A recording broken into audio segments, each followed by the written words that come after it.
Hi, this is Joe and Frazzle from the Plasma Frontier. Today we're going to demonstrate the dynamic power core. And Fraz, you can take it from here. Good morning, everybody. This is January 7th, 2017. The update is we're still in construction, but at this point we need to start bringing everybody up to speed as to why this system works and how it does. There will be links below that I highly recommend. There's the $14 free energy by the boy Genius down there. For $14 worth of materials, you can have basically a never-ending flashlight. And that's what he's talking about. He wrapped his brother up in it. So take a look at that video. The other one is by Stan Deyo, D-E-Y-O. And at least watch the first few minutes of his lecture. I highly recommend the entire lecture.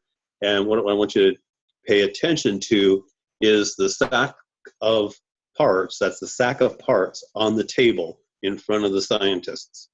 And he brings up an extremely valuable point. And for those this is your first video, I highly recommend that you stop the video right now and go back and watch all the other previous videos. We are going to be working continuously in a line as a class, bring you up to speed to produce the static core, the dynamic core, the power generator, possibly the lift engines for spaceships, and your electric generator. And it's going to take knowledge of all the facets and the build up to it. We're basically stressing that you need to know the basics of the circuit, because our people are not going to build it for you. It's fairly simple parts that are available mostly off the shelf or out of your local junkyard, and you can build them yourselves. And probably by the time you get started building, we will have updated the blueprints even more than what we have right now. The blueprints are just about completed. We'll be releasing some of them today on this video. If you are confused with any part of this tape, please stop it, pause it, run it backwards, and review. Do screen captures, whatever. We're basically releasing a ton of information fast and furious here. So grab your seatbelts and let's get started. The beginning of the system, and I'm going to start with the history of where we began to in the line of figuring this system out, and I'm going to grab a photograph, and this is coming out of my notebooks. This was back in July of 2016. Douglas put together Douglas's generator was the first public free energy device under the plasma systems, under the Kesh Workshop Knowledge Seekers program. What we did after that video was released was to then develop a schematic of that system that was botched together with refrigerator parts and capacitors and mag-grav units and earth grounds and power cords and a bunch of stuff. And it was really impressive in that it actually worked at his home location. What we did was then took and dissected everything that he had put together and to see if we could do a solid state generator. And at that point, we didn't have a very good schematics for how to explain plasma circuits. And so this was one of the original drawings of mine, trying to figure out exactly what he did. The LEAD at the top is actually a ground, and he was using an earth ground. You can also use GANs of lead as an artificial ground. I hope I didn't turn my... The key component in Douglas's system was the ground.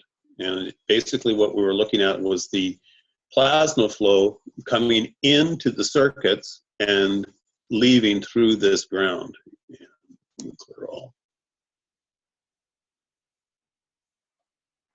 Down at the bottom, we changed the notations so that from this point on, when you see a loop like this, this will represent a standard mag graph stacker. And it could be a V, which is 3 mag graph coils hooked together, it could be a V formation, or it could be your standard run-of-the-mill stacker unit. And in some cases, it only needs to be one of those 3 loops, clear all, meaning that if you saw that in our drawings, a basically omega sign, that also represents a mag graph circuit. It's a coil inside of a coil in a loop, clear all. Oops. Reduce this down a little bit. Basically, you had a series of capacitors in that one, which was the plasma capacitors. In Douglas's system, that was the pond pump or the aquarium pump hooked up to a motor and an inverter and sending a charge down through the mag graph, coming around past the power strips. On his, he only used 1 power strip and was tapping off of it in that one. Later on, Mr. Cash added the 2nd power strip, and I'll get into that in a little bit later on. So in this case, once you got the circle going, the loop inside of the loop, we find that it looks very, very similar to Alex's beads. Remember Alex? It's basically one circuit inside of another circuit in a loop, as we're finding plasma travels in circles, and it's looking for ground.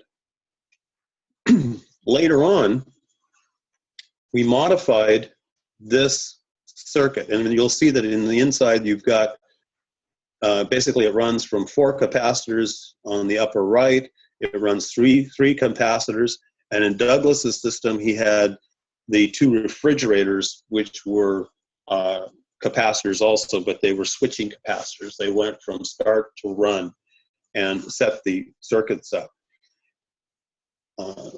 Basically, Douglas stayed in pattern and he got it to work. Okay, we'll stop that one and go to our next image. It'll take me a minute to bring this up.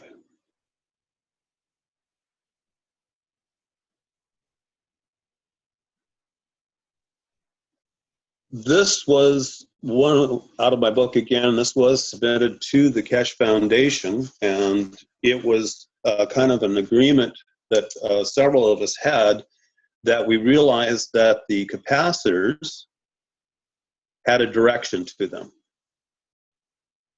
I'm not saying I'm the first one. I'm one of the many that realized that our capacitors and our plasma capacitor batteries had a direction to them.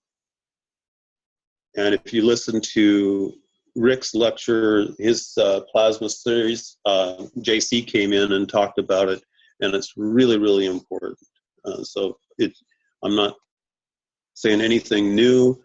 The plasma capacitors, basically you have a wire that comes into the center of them. Over the top, you've got windings of paper, parchment paper, GANs. And then on the outside, there's a ring of nano-coated wire, and it goes on. Basically, what we have, we simplified it to this shape, meaning that the plasma comes in on one end and discharges on the other. And the nice thing about this designator for plasma batteries, it tells you which way the circuit is traveling. So the outside ring of your capacitors is going to be, by definition, a positive. Where it's coming in is going to be a negative at the time. This was back in August. So we have a capacitor there.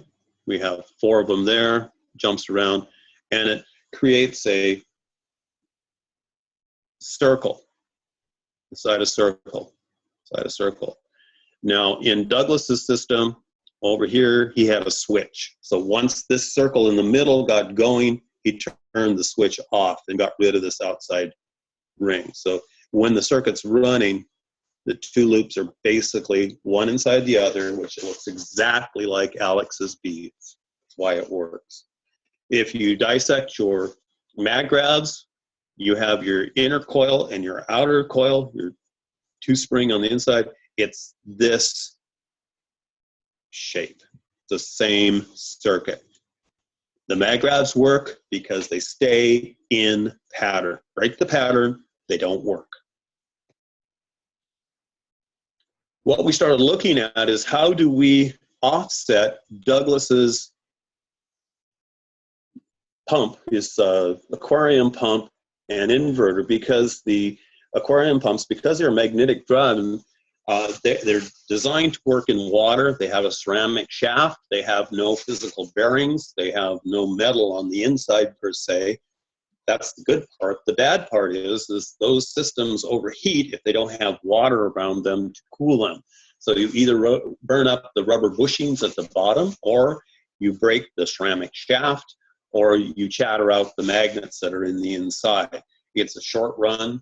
Probably you're looking at maybe at best a dozen startups with it. And for the cost of that pump, which is anywhere from around $200 US, that's kind of an expensive throwaway part. So what we were looking at in the solid state was how to eliminate the pump and the battery and go to a solid state. We went to this design on the right-hand side, which is basically an antenna that goes to ground. And I'm going to go to the next drawing. Stop share.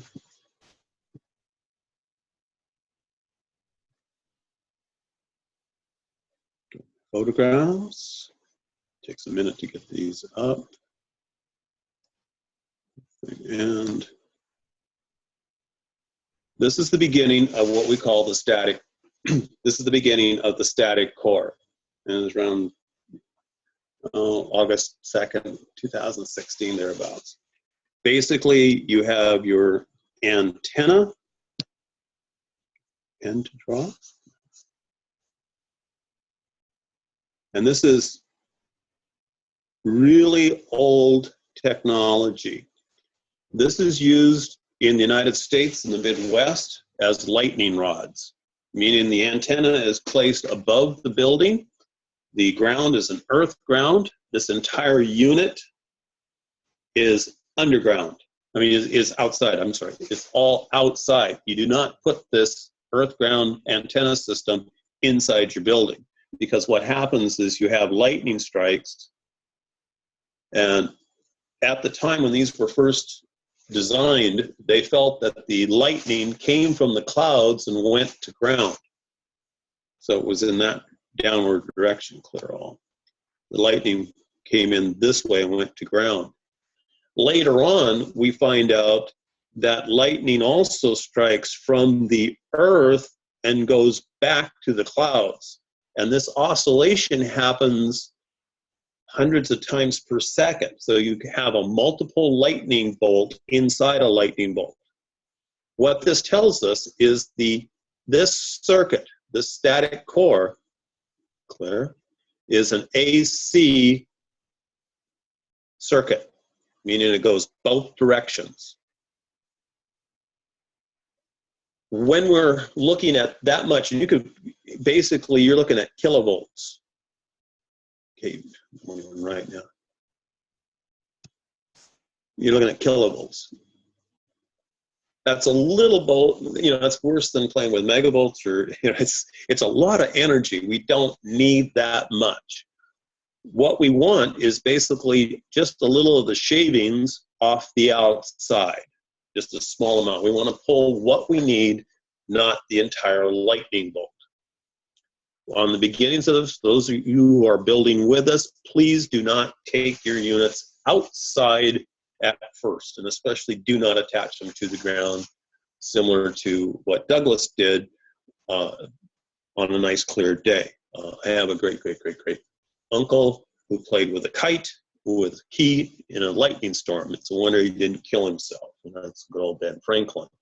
I'm pretty certain that he had a string running from his key to the ground, otherwise that entire lightning bolt would have gone through his body.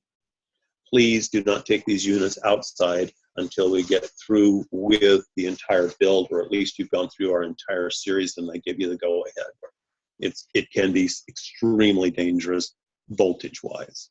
You're dealing with basically the power of the universe. So we're going to be setting up a pickup coil around our antenna wire. We can't do that. You could do it directly, but you run the risk of taking that entire lightning bolt and bringing it inside to your house. As I say, if you leave this indoors, you're dealing with the static current, the available static energy, electricity that's available inside your room. It's very similar to taking your, putting on a pair of socks and going across the carpet and hitting something, you get a zap and a spark. Remember, for every inch of spark, you're looking at several thousand volts in length. So you're dealing with quite a bit of voltage even indoors with this, but it's a DC current, and you're not bringing in massive amounts. So what we're going to do is actually put an insulator around that antenna on our static core design. And you've heard that word a lot. It's been leaked out. Several people have used it. And that's what they're talking about, is this antenna with an insulator. Get another color. And a second wire wrapped around the outside. Remember that our primary current coming in is going to be that direction, and I'll explain why, which means the counter current is going to be our DC current, when we're going to call it by definition positive, out of the top, because we're winding from the bottom and the system. This goes out, comes around, and returns. So it's a loop system. On our indoor, we're going to be using our lead GANs.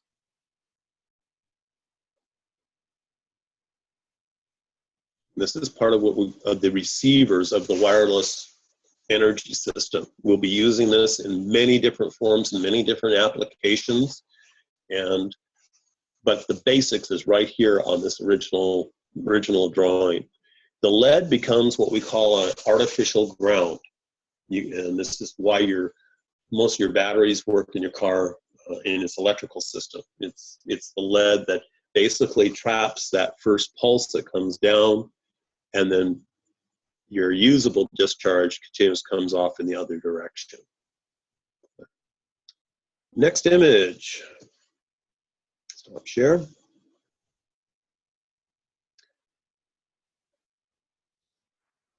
We can go get some more photographs. What are we talking about? This, as a review, this was actually prior to the August 2nd drawings. This is the main idea of how these systems work. It's circulating. The blue in the drawing is going to represent the more positive portion of the current.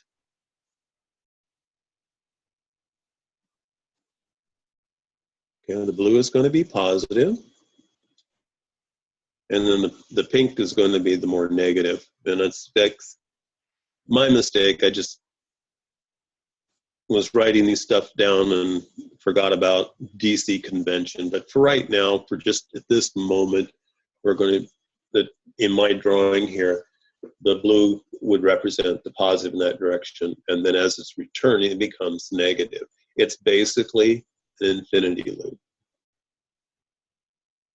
Just circles around and around and around. And you'll have Positive on one side, negative on the other. So if it's heading in one direction, it's positive. On the other side, it's negative, collapsing. Expansion, collapsing. Expansion, collapsing. Okay. We'll end that one. And the next one.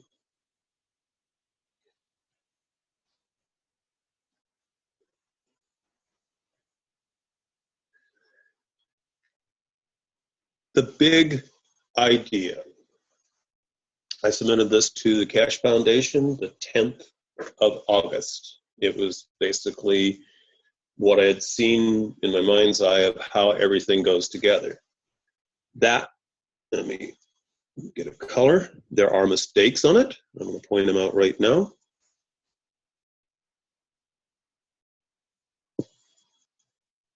That antenna is wound incorrect. It's backwards. Basically, the plasma containment field is this blue all the way around. What's out here on the right-hand side is outside the house. This is on the inside.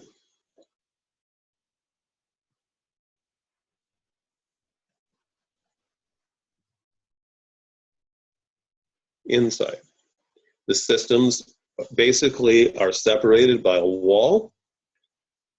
The energy from the outside, basically, let me go out in red, is by most thoughts is that it's heading in one direction. The current then is to go and this one's drawn backwards again also. It comes off the top and it's supposed to go down to that side of the circuit to continue on to your maggrav. Goes up to the top of that, swings down, over and around. And why is there an antenna on the inside? Right there.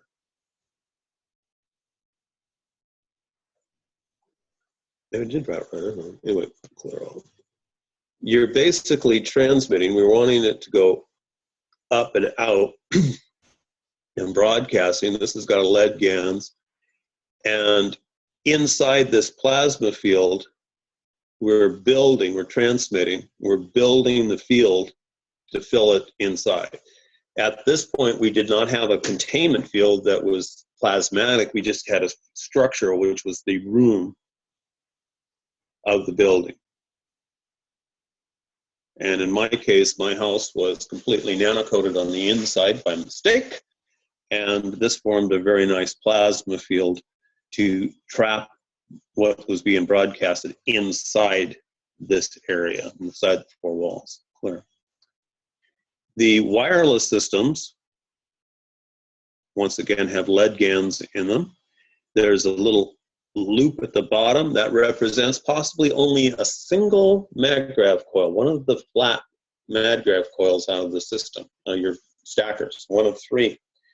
It may be a big Tesla pancake coil. Hasn't been fully vetted out, don't really know. But what's really interesting about that particular part of it is where the ground goes. And that ground is an earth ground for earth-based systems. You have an earth-based ground on the right-hand side, which is outside the building. You have an earth-based ground on the inside of the unit that is strictly fed from the plasmatic currents that are being transmitted from the transmitter antenna to the receiver antennas. This is wireless electricity in a nutshell. Each one of these wireless units will have to be designed specifically for the unit that's going to be plugged into it. If it's a refrigerator and requires so many volts, so many amps, you're going to have to adjust your receiver circuit to that particular item. So in practicality, at first, it's kind of a pain in the arse or a pain in the leg to do. As time goes on, you'll be able to wind these up in a matter of a few minutes and put them together. Your power strips are strictly off the shelf. your earth grounds. If you are in a standard US house that has a 3-prong in it and you're off the grid, you would disconnect any connection to the grid and plug into the ground on your wiring. So it's really pretty easy to get to a grounding, earth ground wire from your standard houses. You cannot use this system with a power grid hookup at this point. And the reason is there's going to be interference with your earth ground because of 60 cycle. All US, well, 60 cycle, all US houses, the neutral and the grounding wire go to the same bus in your electrical panel, and which means that you're going to have an AC current coming from the grid to your appliances, returning to the white wire or the neutral to that same bus that goes to your earth ground. That pulse is going to wreak havoc with the wire, with the plasma systems. So you may have to set up a separate ground at first to get this thing to work. The far side of the circuit, and did I leave it in or did I take it out? There it is.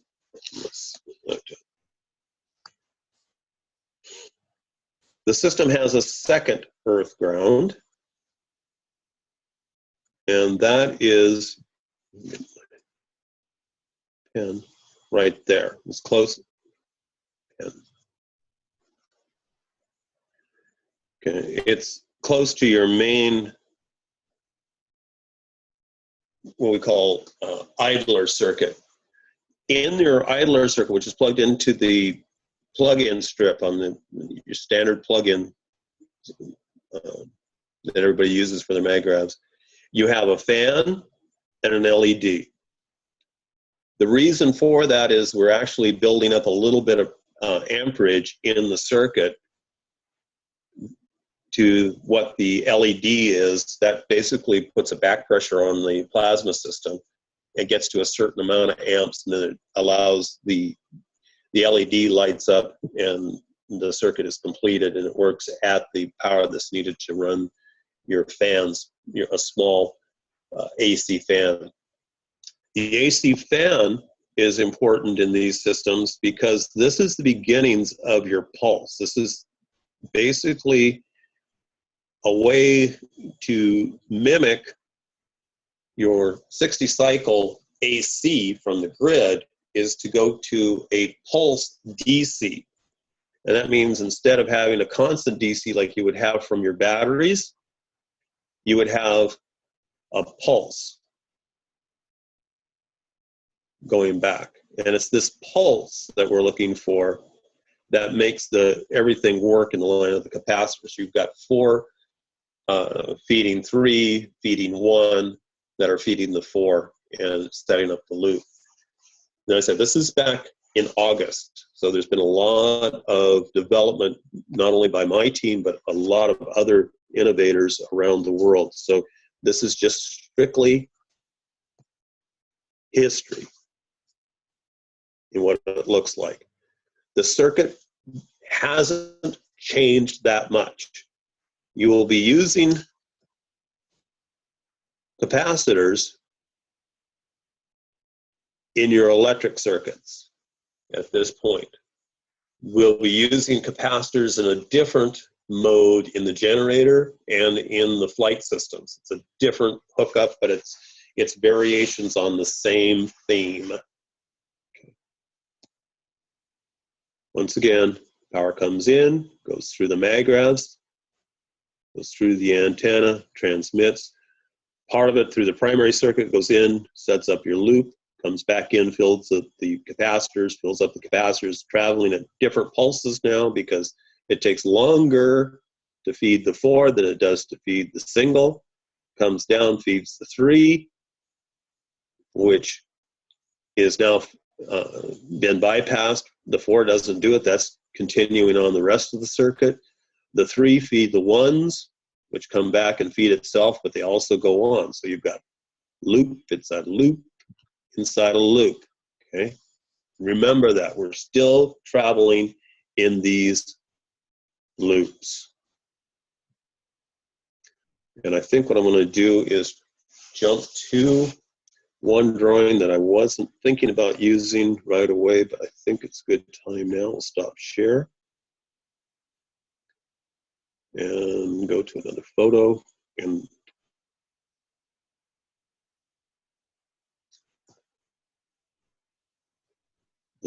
what we're looking at is the basic jewel ringer circuit. This is a Tesla concept. It's in most appliances, electrical appliances that you have. It's everything from step up, step down transformers to electric motors to actuators to an amazing amount of different appliances has this circuit in. It's basically a loop inside of a loop. Drawing pen up. Yeah, power coming in, it pings the little, and the other one pings around it. Notice it looks just like Alex's beads. It looks just like Douglas's circuit. It's the same circuit. It looks just like your mag route. Okay? It is basically the same idea. In the jewel ringer circuits, they have this piece in the middle. I'm going to change colors. And I don't have a brown, so I'll use purple.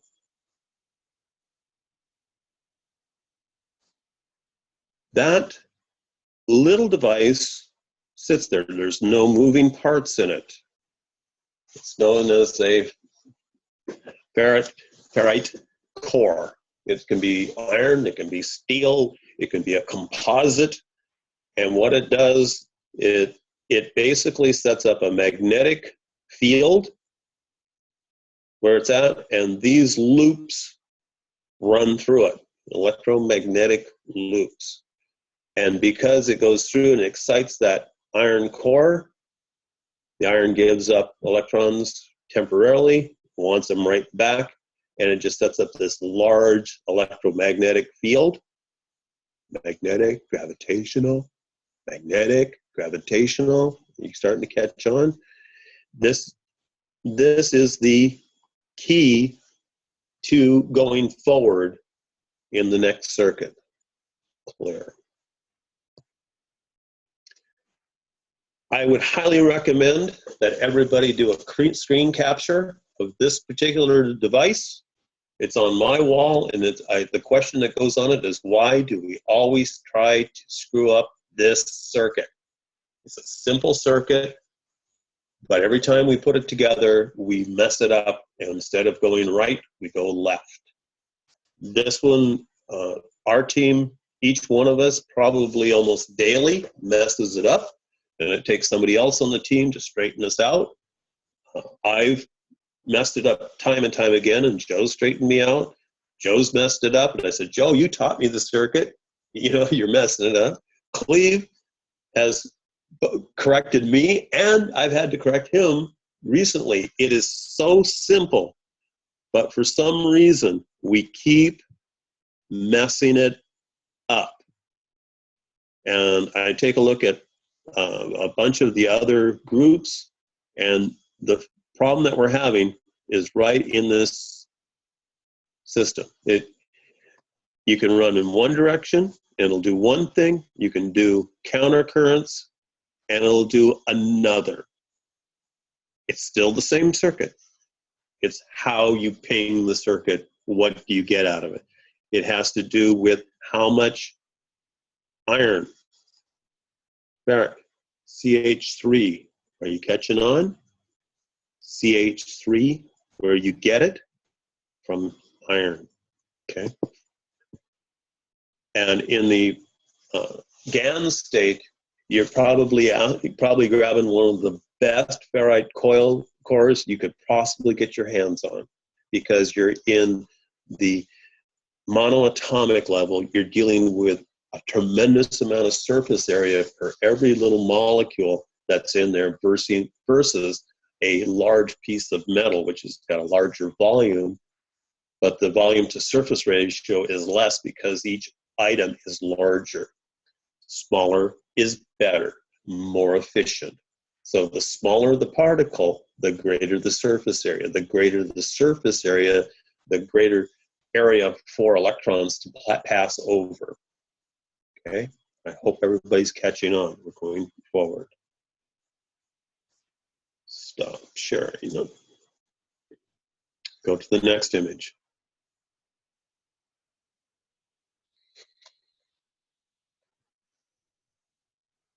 Okay.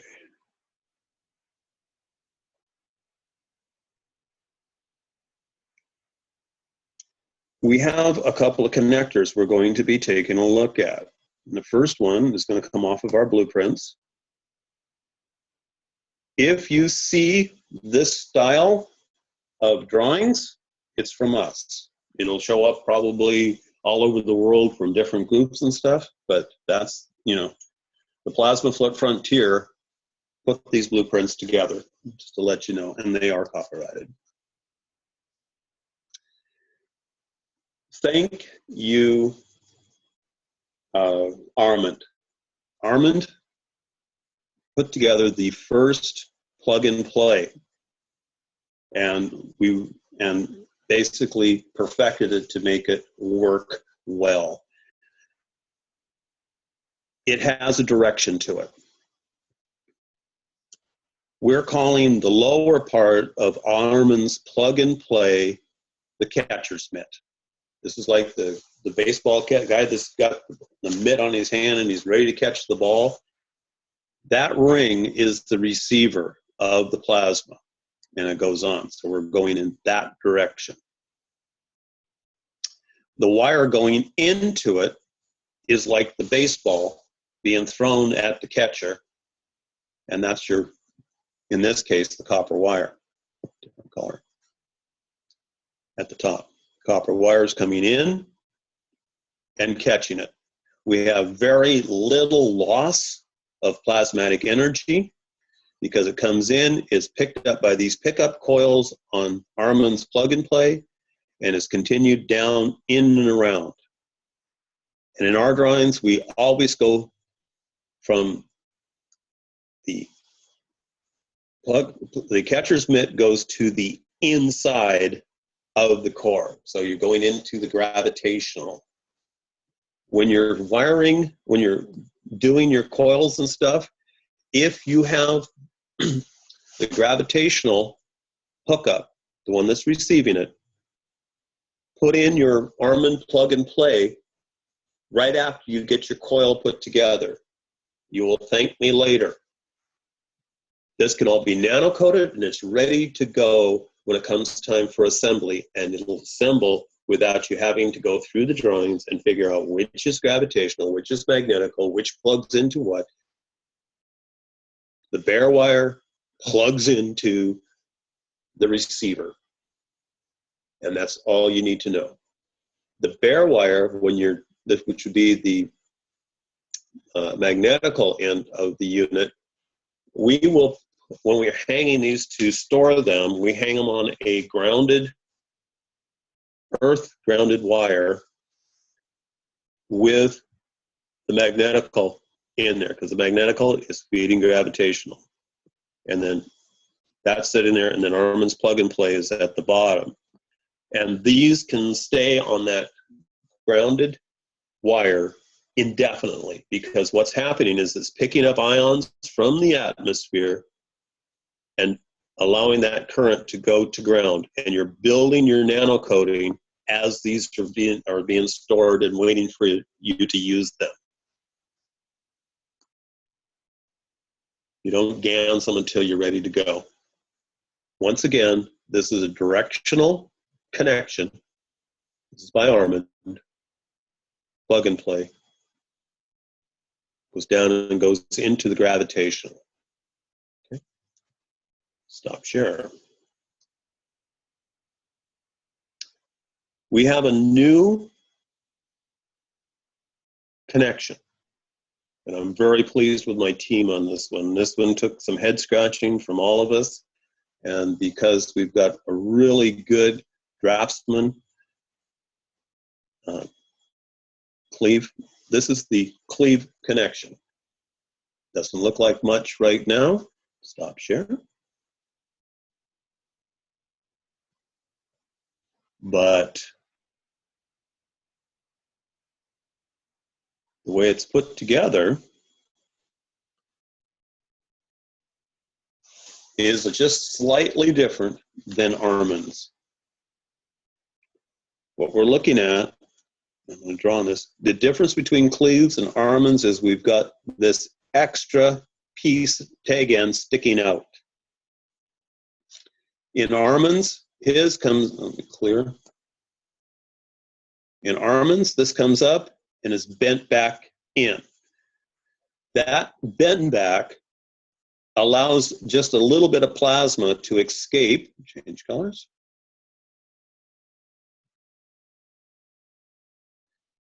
out the end.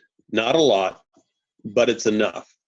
And what we're doing, because we're dealing in microvolts and microamps, we need every stinking bit of power that we can harvest.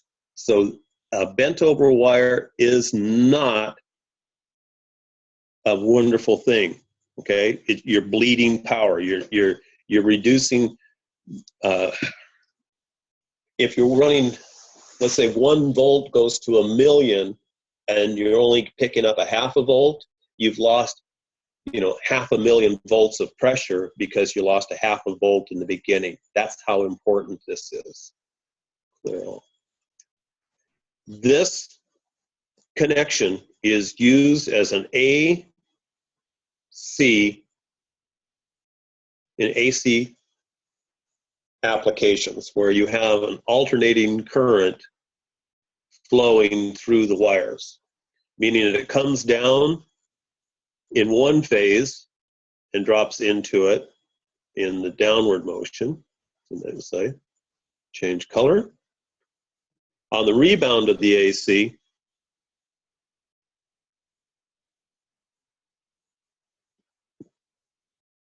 it goes upward. This is super important. In our antenna system, in the static core, we're basically taking the one direction of the AC and trapping it. What's left, back when I was working with the Tesla coils in 2000, we had a current that was called an RF, a radio frequency that would vibrate in the circuitry after we pinged the Tesla coil. And it was in the primary, not in the secondary. We called it RF because we didn't know anything else. It was just a radio frequency that was bouncing back and forth, but it basically was an AC current, even though it was pinged with a DC. We put in a capacitor to stop it. And so instead of having AC running back and forth and dampening out, by putting in a capacitor at one end, it would come in and get trapped and you wouldn't have the bounce back. In this case, the current's coming in. We have a bounce back in the opposite direction, the other wire. And so we need to catch all of that in that one. And we have to catch all the red in that direction in this one. And so that's why we've got this bidirectional where that tag end plugs into here and this tag end plugs into the other one. And we don't lose any power. We don't have any side bleeding. We've reduced the amount of side bleeding to a minimum. And you'll see where that's important later on. So in the AC, please remember to use Cleves connectors. And when you put them together, share.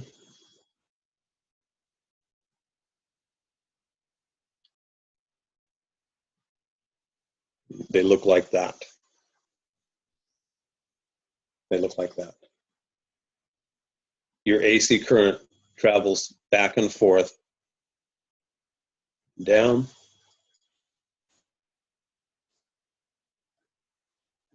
going back up, without side bleeding, with a minimal amount of side bleed out of that connection. I'm going to hold that for a second and let you take a screen capture. Stop share.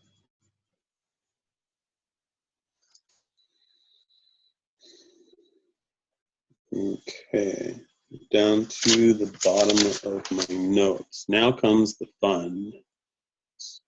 My bad. I just lost everybody.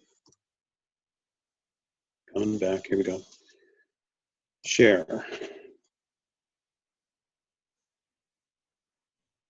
The reason why you're all here today.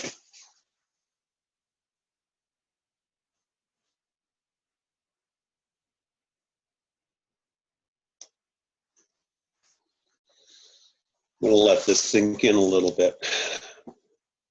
This is the beginning of what we were looking at. This was back about November of 2016, first part of November, in the first week. In this particular drawing, we have the antenna. The idea is the current's going to come down and it's going to go into the ground. In this case, the ground is going to be your lead GANs. So you have a solid smack down into the GANs, and you have a weak rebound coming back out. Just comes down, smacks, and goes back up. Clear. This is actually transmitted out of the top of the antenna in all directions of that little button. This leaves a vacuum in the current, allowing for the next charge to come in. So,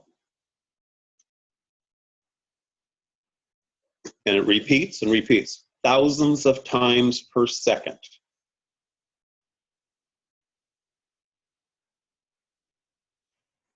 The next layer is going to be the insulator, which is that blue in the diagram.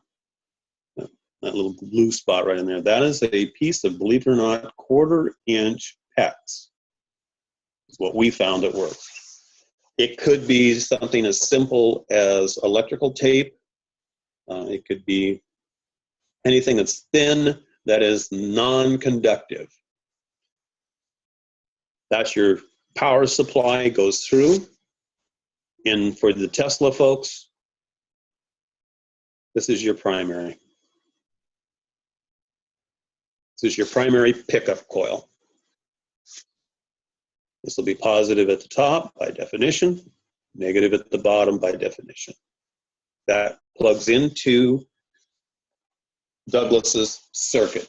This could be either on the outside or the inside. This is the inner. This was the finally coming to grips with what was envisioned back in August and put it into reality.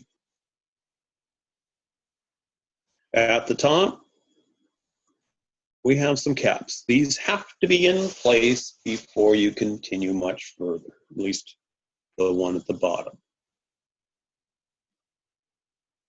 If we had them as sponsors, we would do a product. But let's say things are better with this beverage. Life's good. Anyway, those are the bottle caps. They're plastic, and a piece of the neck of the bottle is used. In the cash teachings, it's the same bottle that you were using, same type of bottle you were using for nano coating, using the caustic, and it's the bottle that was laying on its side with the holes in it and the wires through it. Yeah, that bottle works really, really well, and you'll see how that works later on. Clear. We're calling those Joey caps because he went through a whole bunch of different ideas of how to cap them off.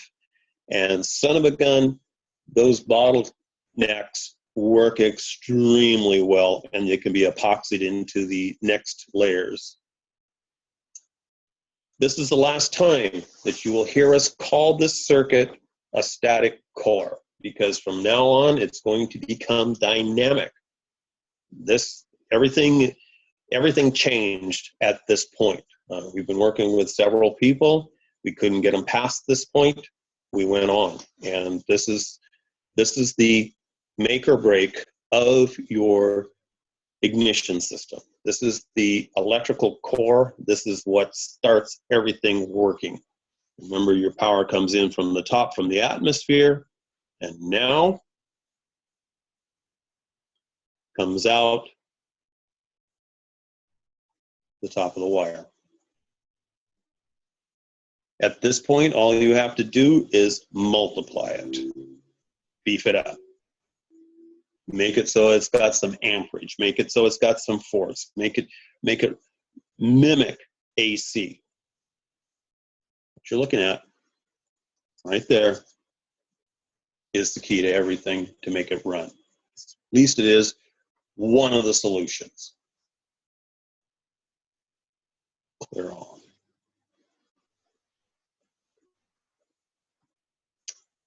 Stop share. Pick up the next drawing.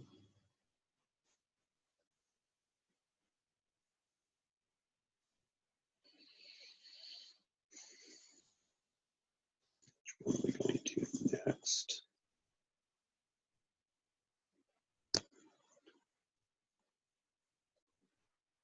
Okay, this is now the dynamic core. I told you everything changed at this point, and it does. The inside looks just like what you had in your static core. It's just a pickup, simple pickup. It's no different than the pickup on your guitar strings for your musical instruments. As I said, this circuit is used in thousands and thousands of applications and appliances around the world. It's the same circuit, nothing different. It's just a different application of it. At the bottom,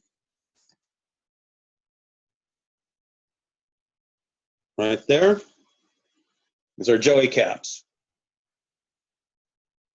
They have a hole drilled in them to let the antenna pass through and let the insulated core, the 1/4-inch PEX, pass through it. But we haven't changed anything. The only thing that we've added at this point, there's things, everything on the inside is the same. We've added 2 items. One is copper pipe, 3/4-inch copper pipe, available at almost any hardware store. The bottom of the system is aluminum wire. That's why it's a different color. Remember, your current is coming down, so the connection is an Armin connection, plug and play. It's coming down in one direction. It's a DC current, goes in, goes around the outside edge. Why is this important? There's a coil on the inside. That's your primary. This is a coil on the outside. This is your secondary for all you Tesla guys.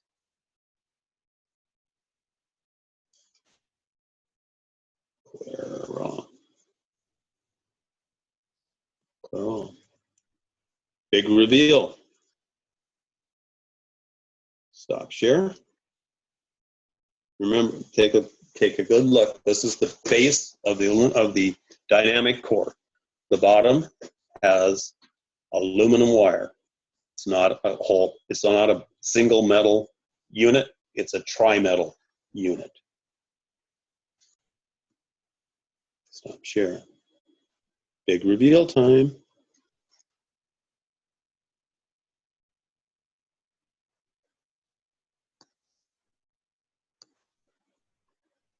Oh my, don't tell me I don't have it.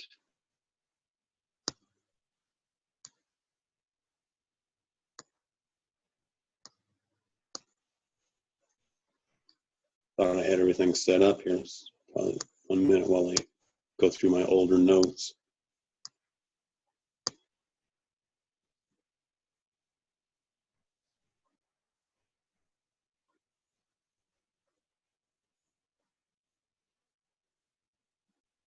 I'm sorry. I was going great guns here, and then I may have to break. Okay, there it is.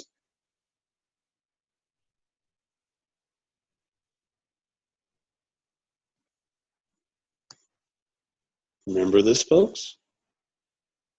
Great reveal. Antenna down through the middle. Your primary coil is in pink on the inside of the copper pipe. On the outside, we had 3 rings. The bottom one, change color, right there, is aluminum. The one in the middle, right there, is copper. The one at the top, right there, is iron wire. It's going to come out of the inside, and it's going to attach to those 3. Comes out, comes in contact, connection, the wire, copper wire from the inside comes out, gets to the iron wire, comes out, attaches to the copper wire, comes out to the aluminum wire, comes out, goes back in the bottom. Done. There is no more to the circuit. That is all it is. That particular plug and play power core or dynamic core will drop into your mag grabs. We have to rewire the mag grabs a little bit, but what will happen is your mag grabs will have coil on the outside which goes all the way around, and that goes to your power pickup. When you see this loop, think mag grab. Right here. That's your generator. At this point, we haven't got ours finished. We're bench testing this week on it, and we think we've got her pretty well licked. We may have to have more coils in it, but what we're looking at, stop sharing.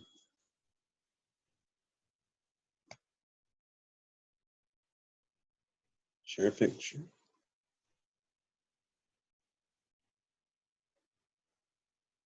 Is, oops, wrong one, sorry, stop share. Share a picture.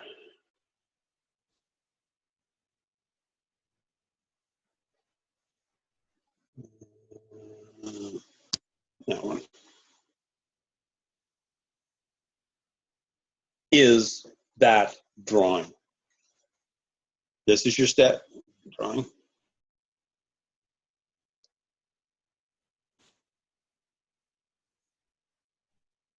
Go ahead. This right there is your dynamic core. That's your mag grab. Inside. Loops and comes back in. Comes into the bottom, comes off the top.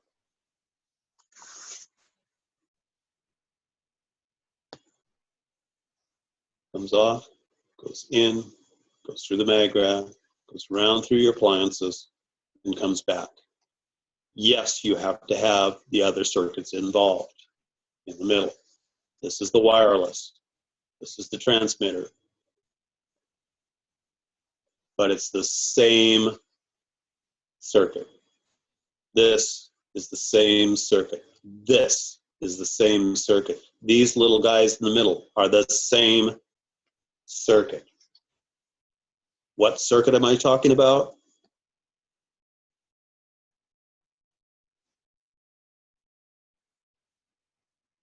Share screen.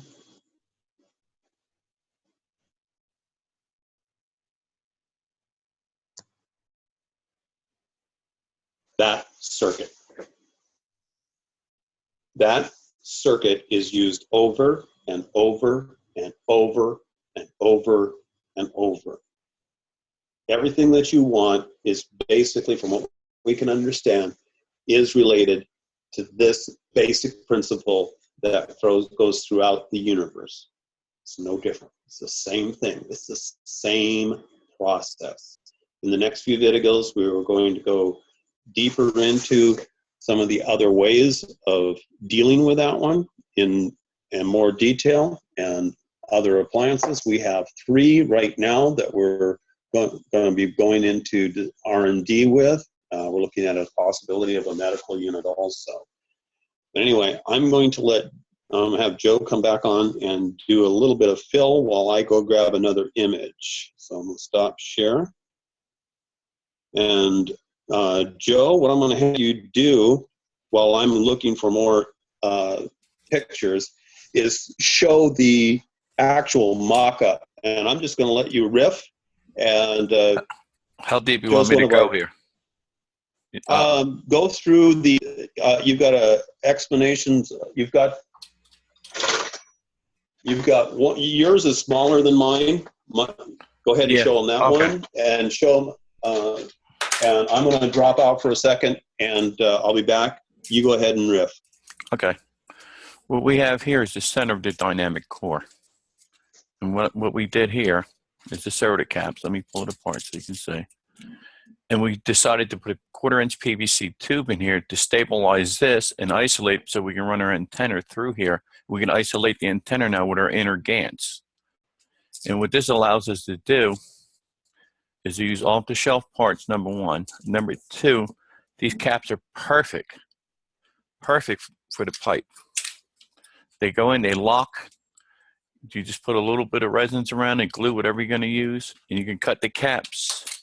And what I found out when I was designing these, that I can actually get these when they go in. I'll show you another little thing that I discovered and made. And it'll sit in a rest and hold itself in position. So when you put in the antenna, now you have room for adjustment. And you can pop your core anytime you want. Now I designed something else. It's almost like Legos if you see these. These are designed to hold the plate, so when you're making your stacker, your flight system, and we worked on a lot of this. Your plates go through, and when you put them in, now they'll stay together. Now you can make a series of these. When you're making your magrev generators, the dynamic core, the wireless systems, the off-grid systems, you can actually stack them and set up your lead in the bottom, and now you have a way to adjust. And also, if you want to go higher, let's say, well, the one unit we're working on, can I say it, Fraz, or should I wait on that? The other system, we're working on a shelter system. The shelter system should go up higher. So we're using a similar system to this that we can actually stick it on a PVC pipe and elevate it off the ground 4 feet, 5 feet, 6 feet, 10 feet to get a bigger dome. We're trying to make a static dome. We're calling it a static dome. And this is where we're heading with a lot of this stuff. A lot of R&D going on, and like you said, it's constantly changing because we're getting smarter or we're gaining a lot more knowledge in a short period of time. And we've been talking to one another for almost 2 months straight every day, constantly. I just try to wake Cleef up over there. It would be like 1 o'clock in the morning, just trying to get him up. Now, what he was saying about the cores, this is when it goes on. Your center core, your dynamic core. And this is 2 layers. You have whatever pipe you have, you can make it whatever you have. You know, I'm just showing you basic, and this is what we've been doing. And these are mock-ups. That's all these are. These are where we're prototypes, where we spent hours and hours and hours playing with these and readjusting and figuring out what we were doing. And the connectors are very important that he showed. It's just like the antennas. When he's talking about the center antenna. This is a mock-up, and this would go through the bottom of the pipe as such, plus your container. So you have to keep all this in mind when you're building, that you have to lay this out how you're going to build this so you can comprehend what you're doing, because now you have to seal this with epoxy, whatever you're going to seal it with a cap here. then you have to understand when you set this, your core is going to go down. I can't, because I put a stop on the top, so you're going to go down and your core is going to sit in the bottom. And that's why we started making modulars. We're using, I have 1/4-inch pipe I'm using and 1/4-inch couplers. So this would be like my lead in here with my modular, and it would go in whatever I had on the bottom, whatever I was doing with it. I would have room for it. And that's a key thing about this, that we left room for adjustments and changing. And what he was saying about the dynamic core, pay very close attention. This core that you're making, I can't even explain how important this is. This will fit in anything. Here's a mock-up I had before. And once you have these, imagine these as motors, engines, Starship engine, anything you want, any energy you want, that's your engine. You drop it in. You can have your engine, you can take your engine anywhere with you. And plus, it's tuned to your body.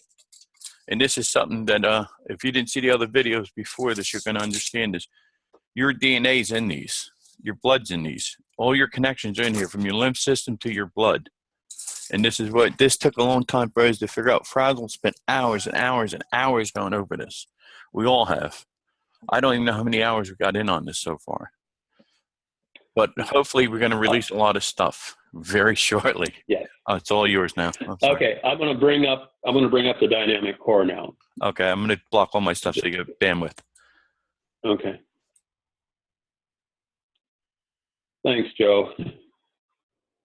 There is several of these units being built around the world. We're not the only ones. Joe and I are just the two spokespersons of the R&D group. And as I say, we're going into open source.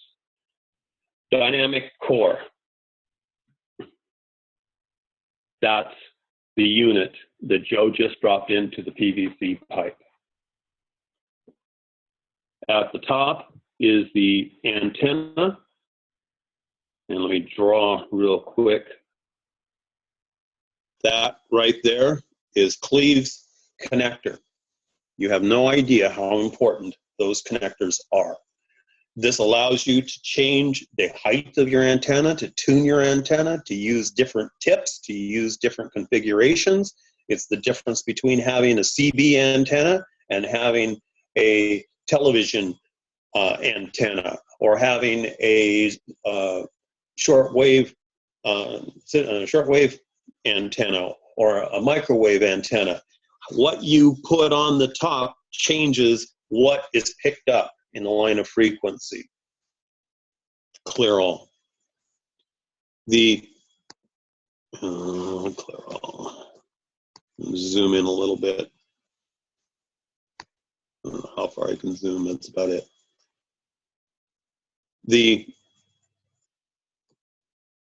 blue at the top, that is the 1/4-inch PEX. The wire coming out of the top and going down comes from the copper primary that is around the PEX. There is GANs filled both inside the PEX and between the PEX and the copper. And we'll go into that in detail again in a later video. Joe's caps are next. They basically seal the copper pipe and keep all the goodies inside. The top row is iron wire. I cannot stress this hard enough, long enough, fast enough, more enough times. Iron, steel wire. Okay. In fact, right now we're using tie wire for rebar. Works really well. You do have to soften it to get it to stay in place. You have to heat it up, take the temper out of it, and get it in place. The middle one is your copper pickup. On Joe's system, he is using the same size wire all the way through on all of these three. On mine, I'm using a much finer wire of copper because it is in the secondary coil. I may burn mine up. I don't know. It's R&D. Things will change. But at this point, there is a big difference between Joe's dynamic core and my dynamic core. We don't know which one's better. We don't know which one's going to work better or which one. The bottom one is aluminum. In mine, The aluminum wire is a little bit finer than the copper wire, simply because that was all that was available. Nano coating is going to be super important. Once again, everything that goes into this system is nano coated. Everything, no exception. Let's see if we can move it back down and go down to the bottom.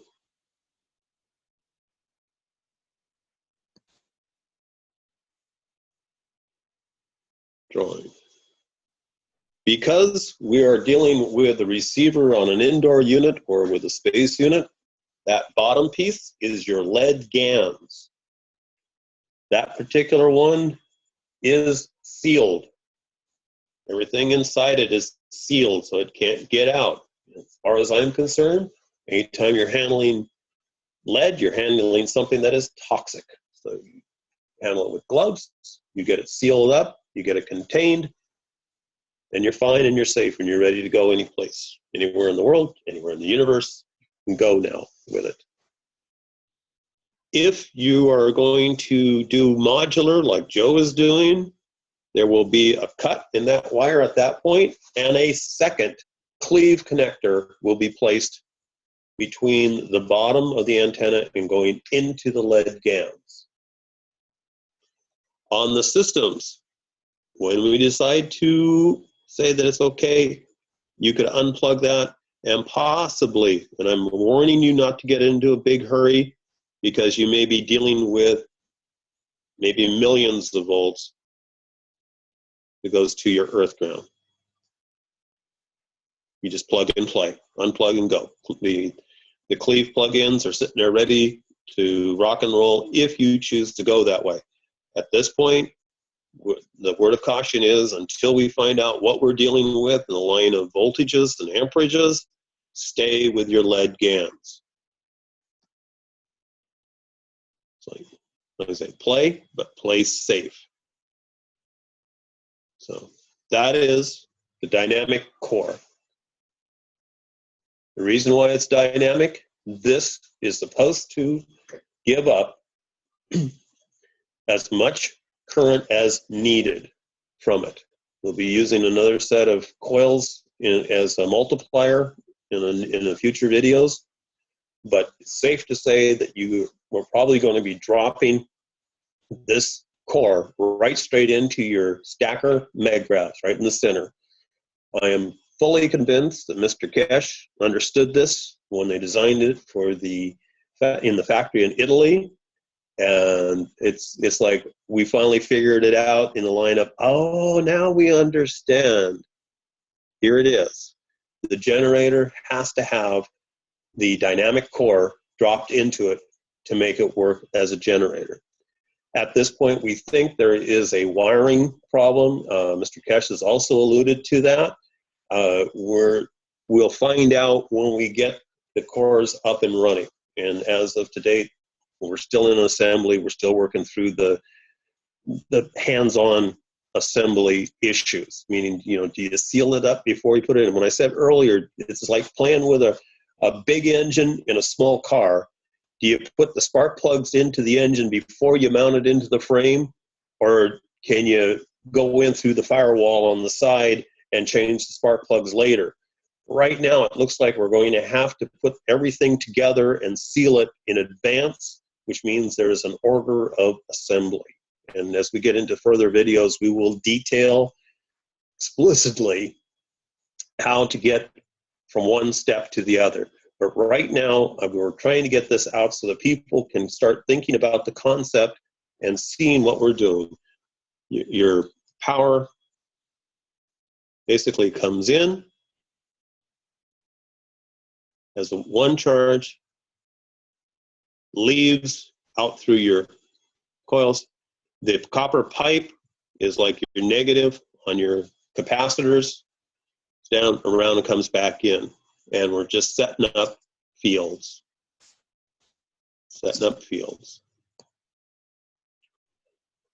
Okay, pause for a minute for those who want to do a screen capture.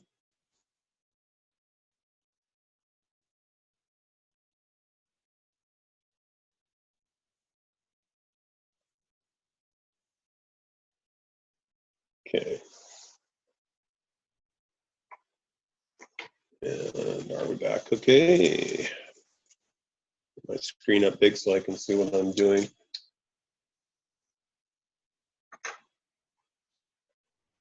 We're basically dealing with off-the-shelf items. What's nice about the soda bottle caps is they're designed at the manufacturer when they're making them to slide on. They'll just click into place. At first, we thought we could screw them on. When we got into assembly, we found out that that's not the case. This will be sitting on your copper pipe, either on the outside of the copper pipe. This ring actually fits on the inside of the 1¼ inch PVC pipe. I got a piece of that. A piece of 1¼ inch,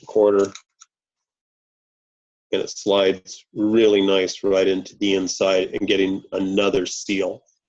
And it helps keep things in place so they don't shake loose. Your copper pipe slides into it. And that's one at the top and one at the bottom. And then your access goes through the middle.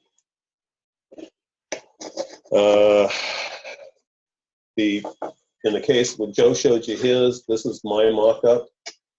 Mine's quite a bit larger. I run on a little bit larger scale than Joe does. Joe works in, he gets something that is easily fits in his hands and then makes it smaller and simpler. That's why I really like him on the team. This one is the 1/4 inch PEX. This is the primary. I've got the number 10. I work in much heavier wire than Joe does. This is either 8 or 10 copper grounding. It's the biggest I could get off the spool at Home Depot. And what's nice is it fits in nice and snug into the 1/4 inch PEX. And that runs up and that becomes the antenna up through it and down into your cans, into your lead cans. This whole unit, this is going to be the length of my dynamic core. It's almost 1 foot in length. And so it has all this area to pick up a charge from the antenna as the primary core. The outside of this is going to have the GANs between that and the copper pipe. And we're going to use, we've got another video coming up on that one. And so in a nutshell, that's Happy Birthday World.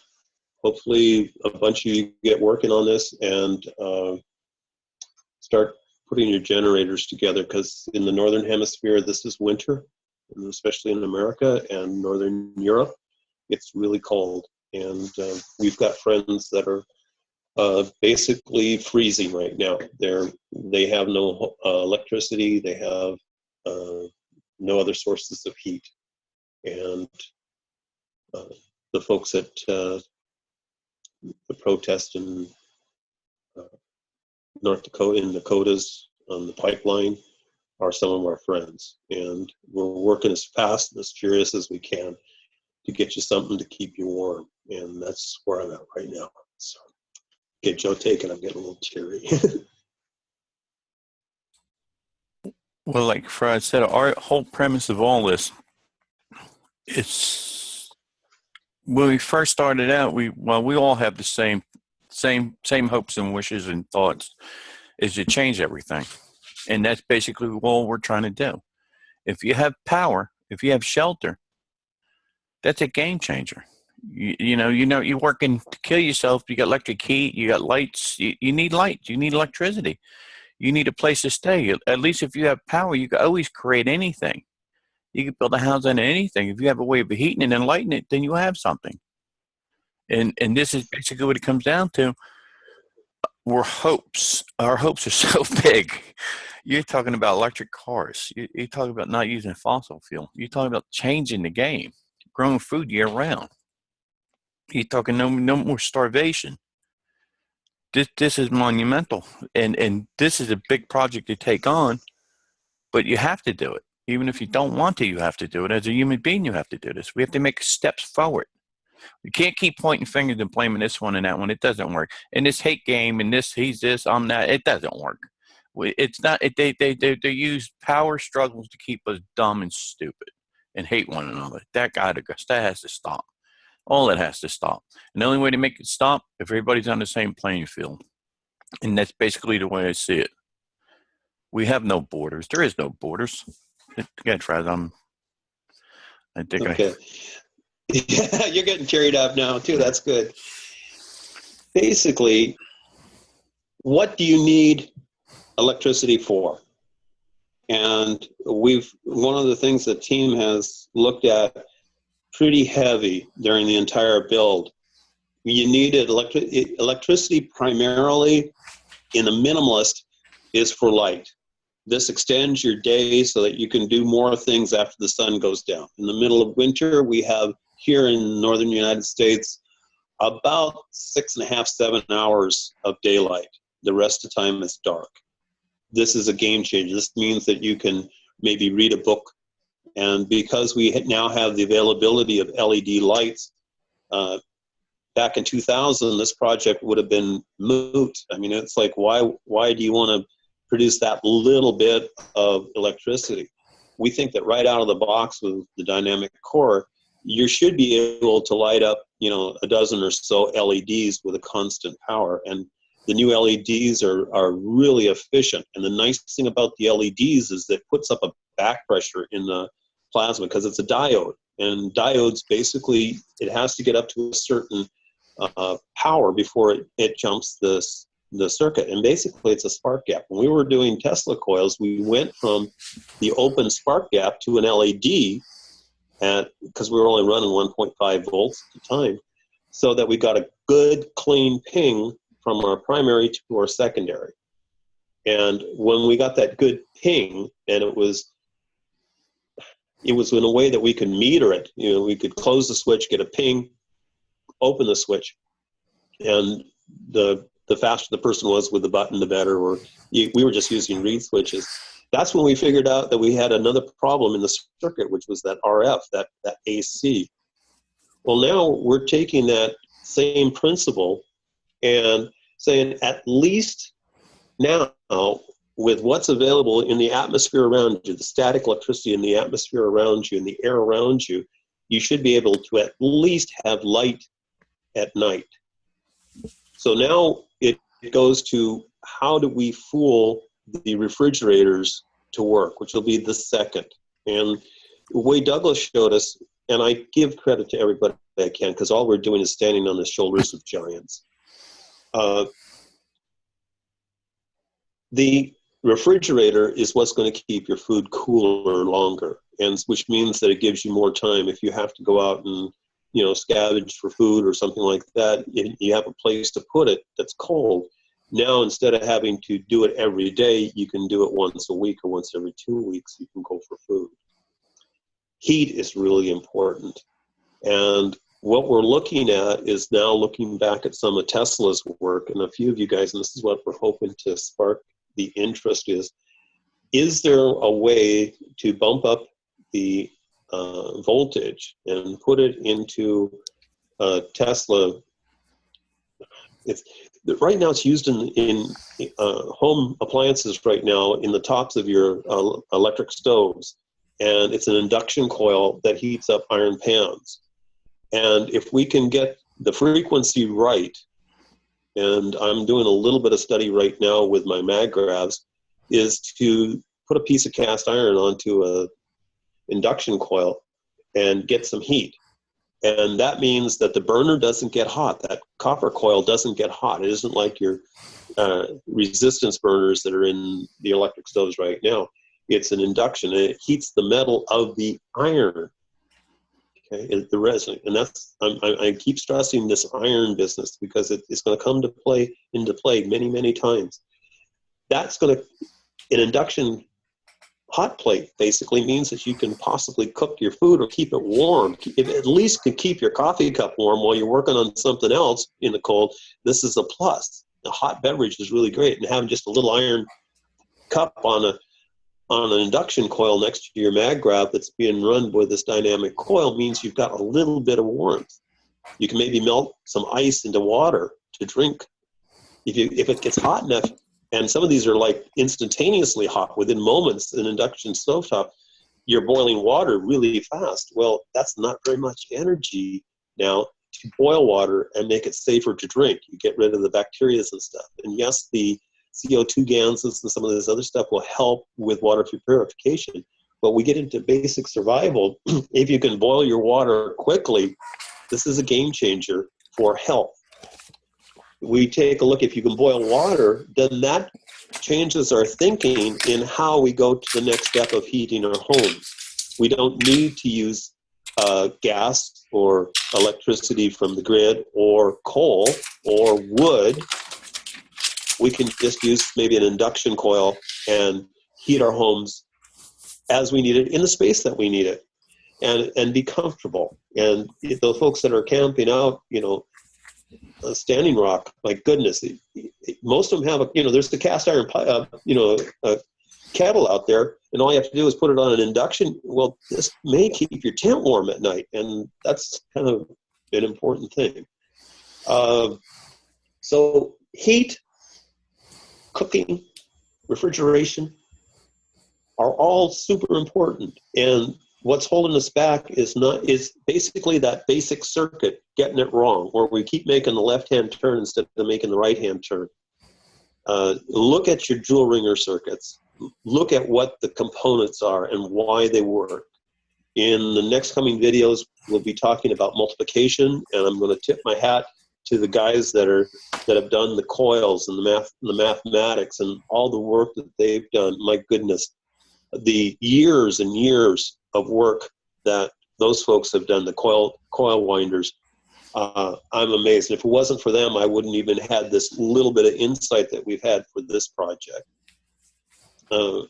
So anytime you put stuff together and you glean something from somebody, give back in the line of recognition. And I tip my hat to Alex. I tip my hat to Mr. Cash, to Douglas, and now Cleve and Joe and some of the rest of these guys. And you'll be hearing from us. There's a few more really stellar folks in the upcoming videos that we're going to introduce to you that have moved this team forward light years in a short period of time. So do you have anything else, Joe? No, you covered everything. I believe we did. Okay.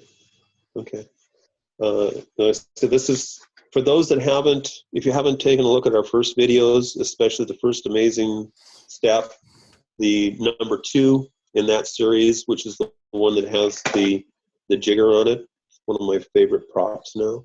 No longer using it for alcohol, haven't for years and years, but it's a really cool prop. Please watch those. And at the bottom of all the videos, there are other links to other videos, and these are very important people in the industries and the different sciences that we've learned from. And some of them are warnings. Some of them are maybe you should look at it this way or a different way. Be well-rounded. Put together teams of people like we have. One person doing it, you're going to make mistakes. And even with all the notes that I take and all the drawings I've done and all the teaching that I've done and working with the team, I still make horrendous mistakes. And I believe I just did in this last video in the middle too, and I'm sorry. I'll take a look and we'll get closer. We'll get them straightened out. It'll be in the V22 drawing. I think I messed up again, but that's okay. It's to let you know that I am human. As I say, I'm not the smartest monkey in the class. I'm actually the 100th monkey, the slowest one in the bunch. I figure if I can get it, then everybody else can get it. And we will be updating the drawings and updating the blueprints continuously as we learn more. And this video this time is basically to get you thinking in this new way of plasma and to get kind of a handle on it, and it's going to take some rewiring of the brain cells. Joe and I and Cleve have beat our head against the wall a bunch of times, and just to realize it's the same mistake. We keep trying to make the left-hand turn instead of the right hand, and so we bid you a happy new year and a wonderful 2017. I think we're going to see some fantastic changes in plasma technology, and hopefully this will be a benefit for what you're doing in your projects. And please share, give us credit back for what you've learned from us. And if you've got something to share, we'll definitely be giving you credit for it. Because as I say, we stand on the giants of those that went before us, and we thank you very much. Have a good day, and Have we'll a good see you day. again sometime real soon. Okay, and then recording.